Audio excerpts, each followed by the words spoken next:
Sadakta kabisa mabibi na mabwana popote mlipo, karibu ni wapakulie yale ambayo yameweza kujiri katika taifa lako tukufu la Kenya.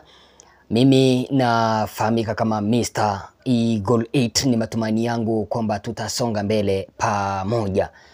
Seneta wa kaunti ya Busia Bwana Okiya Omtata, huyu ambaye unaona hapo, ameweza kupropose kwamba sasa ni wakati ambapo Bwana William Samoei Ruto anapaswa kuondolewa mamlakani, yani kuwa impeached, kwa sababu vitu ambavyo anafanya anakiuka katiba.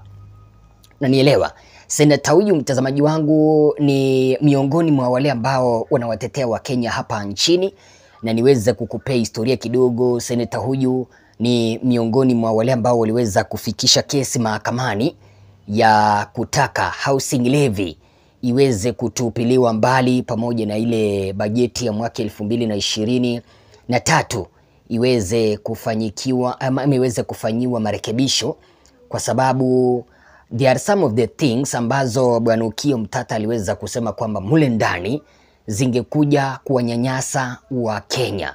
Mfano kama ile bajeti ya 2023, kule ndani Bwana Okiya Omtata alikuwa anataka VAT kuwe reduced up to 8% from 16, kwa sababu inamnyanyasa Mkenya wa kawaida. Na tunaelewa kwamba VAT ndio imeweza kufanya mafuta kupanda hapa nchini, gharama ya maisha imeweza kupanda. Unaniona mtazamaji wangu?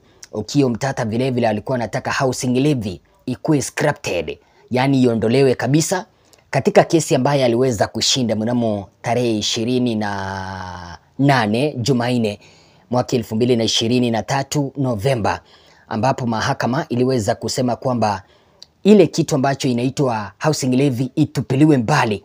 Lakini serikali, kwa sababu ni serikali mtazamaji wangu, wakakimbia mahakamani, wakapewa kitu ambacho kinaitwa conservatory order ya around 45 days ili waendelee kuwanyoa wa Kenya. Lakini Okiya Omtata alikuwa ameshinda. Na nielewa, alikuwa ameshinda, na serikali ikaambiwa kwamba iweze kuacha kuwatoza wa Kenya yale matozo ya housing levy. Hiyo ndio historia kidogo ambayo nimeweza kukupea ya Bwana Okiya Omtata. Sasa hivi Bwana Okiya Omtata ameweza kupropose kwamba Bwana William Samoei Ruto anapaswa kuondolewa mamlakani, kwa sababu anaenda kinyume na katiba, kwa sababu anaenda kinyume na ahadi zake za kampeni. Hilo ndilo nataka tuweze kuangazia mtazamaji wangu katika kanda hii, ili tuweze kuona ni kipi hicho ambacho Okiya Omtata ameweza kusema kwamba kitamfanya Bwana William Samoei Ruto ang'atuliwe mamlakani. Lakini kabla hatujaweza kufika hapo, ni maombi yangu, tafadhali kama haujaweza kupiga subscription, chukua sekunde 1, 2, 3 upige subscription.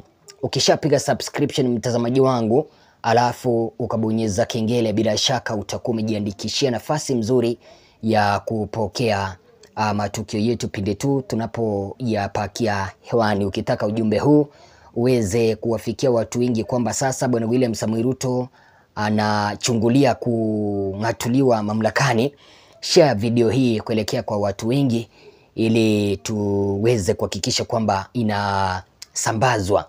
Bila shaka kipindi ambapo natusemeza, tuambie eneo ambalo ulipo, kama ni +254 tujulishe mkoa wako, kama ni nje ya taifa la Kenya bila shaka tuambie taifa ambalo ulipo. Jinsi ambavyo unaona hapo mtazamaji wangu, hatutaki kupoteza wakati.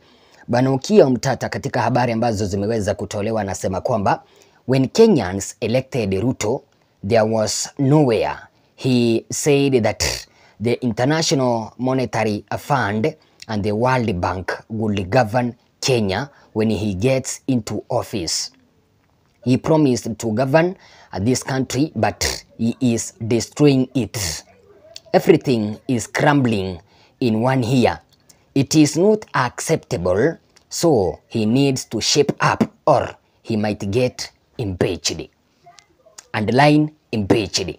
Unajua, huyu ni mwanasheria, huyu ni mtu ambaye ameweza kusomea sheria, hivyo basi anaelewa kila kitu mtazamaji wangu Bwana Okiya Omtata anakisema. Ishara kwamba Bwana William Samoei Ruto ameenda kinyume na katiba, na unaelewa kwamba katiba inasema kwamba rais anafaa kuongoza kulingana na jinsi ambavyo katiba inasema.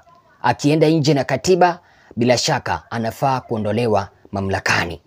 Lakini sasa Bwana Ruto kitu ambacho anafanya ni dictatorship. Analeta rule ambayo haiko kwenye katiba. Anaikimbiza kule bungeni kwa sababu anajua kule bungeni wabunge wake ndio wengi, wanaipitisha. Akishaipitisha inachukuliwa State House, anaitia sahihi, kisha wanasema sasa iko ndani ya katiba. Huyu anafaa kufanyiwa nini? Anafaa kuwa impeached. So Bwana Okiya Omtata anasema kwamba kipindi cha kampeni Bwana William Samoei Ruto, I think ni kampeni, when President William Samoei Ruto, when Kenyans elected President Ruto, there was nowhere he said the International Monetary Fund and the World Bank would govern Kenya. Unasikia?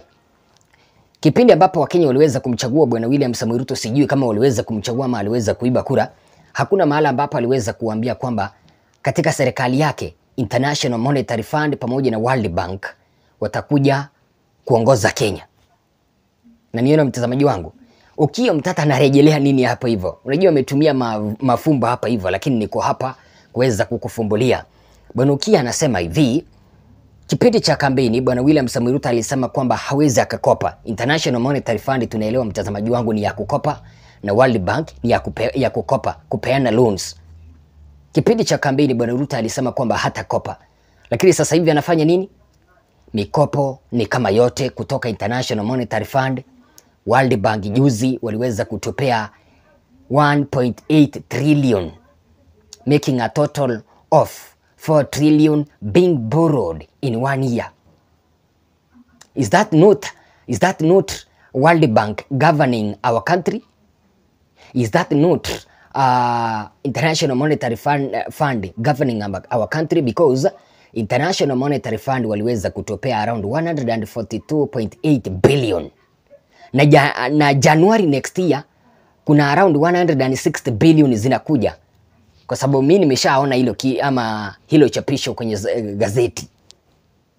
Is that not this International Monetary Fund and World Bank governing us?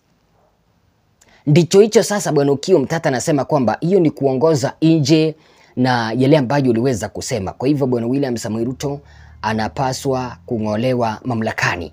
Anasema kwamba anaharibu kila kitu. He promised to govern this country but he is destroying it. Anaharibu kila kitu. Take an example mtazamaji wangu.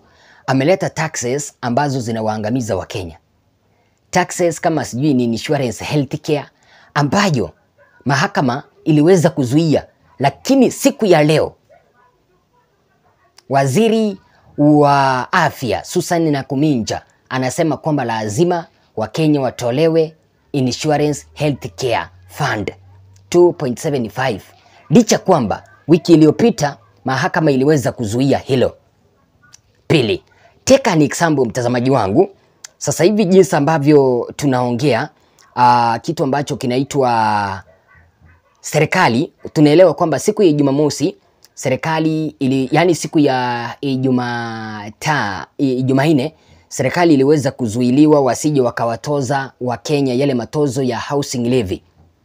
Lakini sasa hivi mtazamaji wangu, vitu ambavyo vinasemwa na serikali ni vitu tofauti. Serikali imeweza kutoa honyo kwa yeyote ama kwa kampuni ile yoyote ambayo itakuja kugairi kutoza Wakenya housing levy, licha kwamba mahakama iliweza kumpea Bwana Okiya Omtata ushindi na wakasema kwamba housing levy haitajiki, hiyo it's unconstitutional. Lakini serikali inasema kwamba kampuni ambayo itakataa kuwatoza wafanyakazi wao housing levy, license yao ya kufanya kazi itatupiliwa mbali. Is that not a dictatorship? Is this not that government yenye ilisema kwamba watafuata rule of law? Sheria gani imefuatwa hapa mtazamaji wangu? Hamna sheria ambayo imeweza kufuatwa kutoka mahakamani, na unaona sasa hivi mtazamaji wangu kitu ambacho kinafanyika hapa nchini ni dictatorship. Na katiba inasema kwamba iwapo rais atakiuka katiba aweza kufanyiwa nini? Aondolewe mamlakani. Bwana Ruto sema aweza kukiuka katiba ya kuweza kugairi agizo la mahakama waache kutoza housing levy. Si Bwana Ruto ameweza kugairi yale ama zile ahadi zake kwamba hataweza kukopa kutoka World Bank, China, International Monetary Fund. Lakini sasa hivi anafanya nini? Anafanya nini mtazamaji wangu? They are largely designed to make Kenya a client state, to put Kenya on its knees so that we can keep on depending, moving around with a beggar's ball. Production in Kenya has become too expensive. So everything is going to shrink, the economy is going to collapse, and we shall begin begging all over the world. And we shall be a perfect client state for the West. So William Ruto, I think, is empty. This head is empty in terms of what are the existential threats that face the black people, that face Africans. He swallowed the issues of the white man, the way they are packaged. He doesn't understand crony capitalism, how it works. So he has now become an agent of the West to destroy an African state. And some of the things he is doing are bordering on treason. They are treasonable, and maybe going down the line he might be impeached if he doesn't change course and begin understanding what Article 1 says, that the people of Kenya are sovereign. And when they elected him, there was nowhere in his manifesto where he said that the IMF and the World Bank are going to govern Kenya when he gets into office. He promised to govern this country, but he's destroying it. Everything is crumbling in 1 year. It's not acceptable. So he needs to shape up, or he might get impeached down the line. I don't think his MPs will die with him. They're going to get a point whereby he can be impeached if he doesn't change course and begin doing things that benefit this country, not to benefit the Western powers, not to benefit the World Bank. Right now he wants to sell the assets. These assets, some of them were put up before he was born. Now he wants to come and sell them. What will the future generations have as a state? Those who run the government in future, what will they rely on to run this government? Mfano, I think this week on Monday tuliweza kuona wizara ya hazina, yani Ministry of Finance hapa nchini, tuliweza kuona imeweza kuweka zaidi ya kampuni 11, parastatals 11 kwenye soko. Yani zikuwe privatized. Kampuni kama vile ya KICC, parastatal kama vile ya KICC, Kenya Pipeline, tukuje Kenya Seed, pamoja na kampuni zingine mtazamaji wangu, KLB ya vitabu hapa nchini iweze kuuzwa. Lakini sasa people are much more concerned about Kenya Seed. Unaelewa mtazamaji wangu, katika taifa la Kenya, sekta ambayo inashikilia wa Kenya tena zaidi ni Kenya Seed, kampuni ya Kenya Seed. Hii kampuni ambayo ina produce pembejeo, hizi seeds za kupanda kama seeds za maize, seeds za beans, pamoja na wheat, pamoja na mambo mengine. Lakini sasa unajua, ukiprivatize ama ukiuza hii kampuni ni ishara kwamba umeweza kuguza sekta ya ukulima katika taifa la Kenya. Bwana William Samoei Ruto yeye hataki kusikia hilo. Katika habari ambazo zimeweza kutolewa na The Star zinasema kwamba experts have given mixed reactions on the government's move to privatize Kenya Seed Company. The Kenya Seed Company is among 11 state-run entities that will be handed over to private operators in the state privatization program. The organization's former chairman Andrew Tuimur said the Kenya Seed Company should not be privatized since it plays an important role in the country's food security. Kenya Seed, mtazamaji wangu, ndio inadetermine kama vyakula hivi ni vizuri ambavyo tunakula, iwapo wananchi wanahitajika kula vyakula vya GMO au hapana. Lakini sasa unafikiria nini mtazamaji wangu, kipindi ambapo wanataka kuuza hii kampuni ya Kenya Seed kuelekea kwa watu ambao ni wa kutoka rubaa za kimataifa? GMO inakuja hapa nchini. Unanielewa? Na Bwana William Samoei Ruto amekuwa akipigania sana GMO kuweza kuletwa hapa nchini. The Kenya Seed is one of the oldest companies in the country. It was stated by the colonial government. Hiyo ni gazeti la The Star hapa nchini ambalo limeweza kutoa habari hizo. Tukuje, kuna mtu ambaye anaitwa Pauline Njoroge. I think ni kiongozi wa chama cha Jubilee hapa nchini, na yeye ameweza kutoa maoni yake ambayo ni kuhusiana na hii kampuni ya Kenya Seed kuuzwa pamoja na KICC. Unajua hiyo ni kwenda kinyume na katiba ile ambayo bwana Okiya Omtata ameweza kusema kwamba itasababisha bwana William Samoei Ruto aondolewe mamlakani iwapo hataweza kubadilisha nyendo zake za kuweza kuongoza taifa la Kenya. Pauline Njoroge akasema hivi: the privatization of the state corporations is really ill ill-advised and sinister.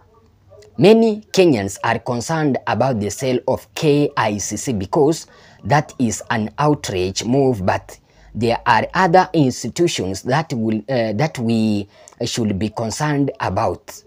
Take for instance the Kenya Seed Company and the foreign powers angle in sponsoring the introduction of GMOs and repressive laws against the use of indigenous seeds.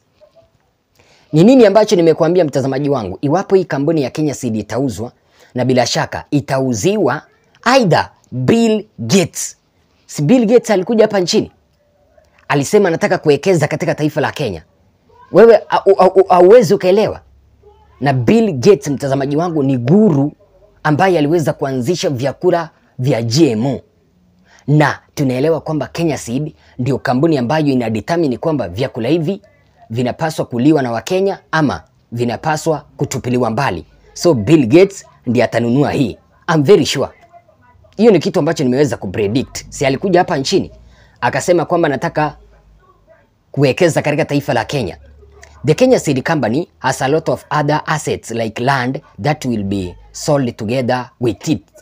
But for me, it is the idea of disposing of strategic national assets that was set up by founding fathers, surrendering the National Seed Bank, the intellectual property, the variety of seeds and the biodiversity, the science etc. that is most surprising for a country that aims to be self-sufficient in food production and is desirous of controlling its own destiny. The sale of the Kenya Seed is unlike any other privatization move. This is huge. It is selling our flora and our fauna. After we sell Kenya Seed, the only thing we shall be left with is our gene pool. But I have feeling that tool will be privatized. Once Kenya Seed is privatized, Kenya will be firmly under the grip of global GMO crocs, and our food security will be forever compromised. The poor will no longer produce food unless they use certified seeds from the profiteers. Ni nini ambacho niliweza kukwambia? Huyu ni Pauline Njoroge anatueleza haya. Iwapo kampuni hii ya Kenya Seed itauzwa, bila shaka be ready. Wacha ni summarize hiyo kitu yote ambayo ameweza kusema. Be ready kwamba vyakula vya GMO vitaletwa hapa nchini. Na kipindi ambapo kampuni hii ya Kenya Seed itauzwa, tuko na science laboratory ambayo inapima vyakula iwapo viko na madawa mabaya. Yote kampuni hiyo itauzwa. Katika ile kampuni ya Kenya Seed huwa tunakuwa, ama kampuni hii ya Kenya Seed unakuta kwamba imeweza kununua mashamba hapa nchini penye wanafanyia testing ya maybe pembejeo ama ukipenda seeds ambazo wanataka kuintroduce kwa soko. Inamaanisha kwamba mpaka haya mashamba yatafanywa nini? Yatauzwa. Kitu ambacho bwana Okiya Mtata amesema iwapo bwana William Samoei Ruto hataenda kubadilisha, ataondolewa mamlakani. Ni mimi nimeweza kusema? Si ni kitu ambacho tumeweza kuambiwa mtazamaji wangu? Take an example. Ahadi za uongo. Atapunguza unga, atapeana ajira, sijui ataleta nini, sijui 150 youths are now employed under what we call housing levy. An excuse ya kutaka kuendeleza housing levy hapa nchini.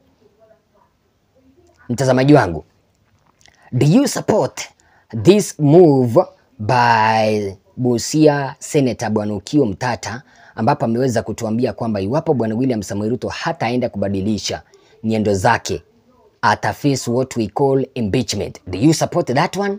Do you support William Samoei Ruto to be impeached? Na hilo litawezekana kweli, kwa sababu kule bungeni tunaelewa kwamba anatumia dictatorship. Wabunge wake ndio wengi. Na there is no way mbunge wake ataweza kupiga kura eti kwamba aweze kuimpeach bwana William Samoei Ruto. Unaona kwamba hii impeachment ambayo bwana Okiya Mtata amesema kwamba iwapo bwana William Samoei Ruto hatabadilisha jinsi ambavyo anaongoza Kenya, atakuwa impeached. Unaona kwamba hiyo impeachment itafanyika kweli? Kwa sababu tunajua sasa hivi bwana Ruto hataenda kubadilisha. Things are getting more worse every day. Hakuna siku atabadilisha. In fact, anaendelea kukaza mishipi kabisa. In fact, anaendelea kukaza mishipi. Kila siku ukiambuka unapata news zingine mbaya mbaya. Oh, ameintroduce sijui ni tax gani, ameleta sijui ni tax gani. Do you think Bwana William Samoei Ruto can be impeached or tungojea 2027 aende nyumbani? Sema nasi, narejea na mengi tena zaidi.